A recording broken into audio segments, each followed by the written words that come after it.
Hello class seventh. ये time है आपकी मैथ की क्लास का। तो आज हम इस मैथ की क्लास में हमारे एलजेब्रिक एक्सप्रेशंस डिस्कस करेंगे। एलजेब्रिक एक्सप्रेशन के सम, इनके क्वेश्चन सॉल्व करना आज हम सीखेंगे।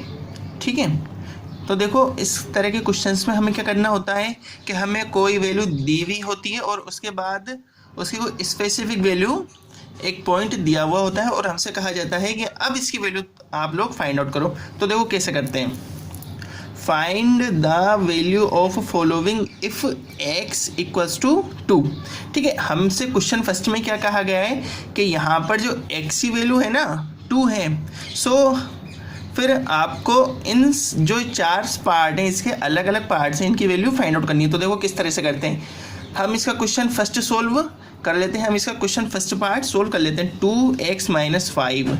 ठीक है, ये हमारा इसका फर्स्ट है। तो पुट x इक्वल्स टू 2। क्यों? क्योंकि यहाँ पर हमसे कहा गया है अगर x की वैल्यू 2 है ना तो इसकी वैल्यू फाइंड आउट करो। Then we get 2। अब जहाँ x है हम वहाँ क्या रखेंगे 2। तो 2 × 2 - 5। तो पहले जो हम सोल्व करते हैं वो मल्टीप्लिकेशन सोल्व करते हैं। तो 2 को 2 से मल्टीप्लाई किया तो is equals to 4 - 5। Then 4 - 5 is equals to -1। ठीक है, ये हो आगे अपनी क्वेश्चन फर्स्ट की फर्स्ट पार्ट की वैल्यू। अब जो इसके जो क्वेश्चंस हैं second part, third part and fourth part same है, बिल्कुल इसी मेथड से होंगे। अब देखो question second, find the value of following if a is equals to 2 and b is equals to -2। ये देखो जो क्वेश्चन है इसमें क्या कह रहा है ये कि जो यहाँ पर a की वैल्यू है वो है 2 एंड b की वैल्यू है -2। सो क्वेश्चन है a² - b², a² - ab plus b² a² plus b²। ठीक है, तो देखो किस तरह सोल्व करते हैं। वहाँ सिर्फ एक ही वैल्यू थी, यहाँ पर अपने पास 2 वैल्यू। तो इन्हें देखो कैसे सोल्व करते हैं। फर्स्ट पार्ट सोल्व कर लेते हैं। लिखते हैं कैसे, in a² - b² put a is equals to 2 and b is equals to -2। So a² - b²। अब जहाँ a है वहाँ क्या लिखेंगे अपन +2, जहाँ b है वहाँ लिखेंगे हम -2। तो 2² माइनस और b की जगह -2 लिखेंगे तो -2²। 2 का square 4 minus as it is -2 का स्क्वायर कितना होता है +4। तो यहाँ आ गया अपना +4। जब इस प्लस को माइनस से मल्टीप्लाई करेंगे तो कितना आएगा माइनस। तो यहाँ पर क्या आएगा अपना -4। ये कितना हो गया 4 - 4 इज इक्वल्स टू 0। अब इसी तरह से आपको जो इसके जो रिमेनिंग पार्ट्स हैं इसमें ये वैल्यू रख के देखनी है और उसके बाद आपको ये सोल्व करके देखना है कि इसका आंसर कितना आता है। ठीक है, अब देखो question third, find the value of following if x equals to 1 and y is equals to 0।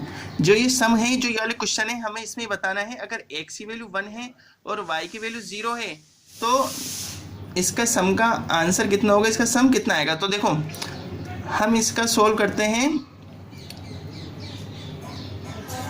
Second part. ठीक है, हम इसका सेकंड पार्ट सोल्व कर लेते हैं किस तरह से, इन 2x² + y² + 1। जो हमारी जो वैल्यू है, जो सेकंड पार्ट की जो वैल्यू है वो कितनी है 2x² + y² + 1 put x is equals to 0 and y is equals to 0। x equals to 1 and y is equals to 0। तो हम कैसे लिखेंगे 2x² + y² + 1। अब जहाँ x है वहाँ हम लिखेंगे 1, जहाँ y है वहाँ लिखेंगे हम 0। तो देखो 2, अब 2 के साथ मल्टीप्लाई में x है तो यहाँ लिखा हमने 1² प्लस y की जगह 0, तो 0² प्लस 1 एज इट इज। अब 1 का स्क्वायर 1, सो 2 × 1 0 का स्क्वायर 0 प्लस 1। 2 को 1 से मल्टीप्लाई किया 2 प्लस 1, 0 को लिखो या मत लिखो इससे कोई फर्क नहीं पड़ेगा। तो 2 + 1 इज इक्वल्स टू 3। ये आगे अपने इसका आंसर। अब ठीक है, जो क्वेश्चन आज हमने सोल्व किए हैं वो भी और जो क्वेश्चन आज हमने रिमेनिंग पार्ट्स हैं जो आप लोगों को सोल्व करने हैं, दोनों तरह के क्वेश्चन आपको अपनी मैथ की कॉपी में करने हैं। Thank you 7th class.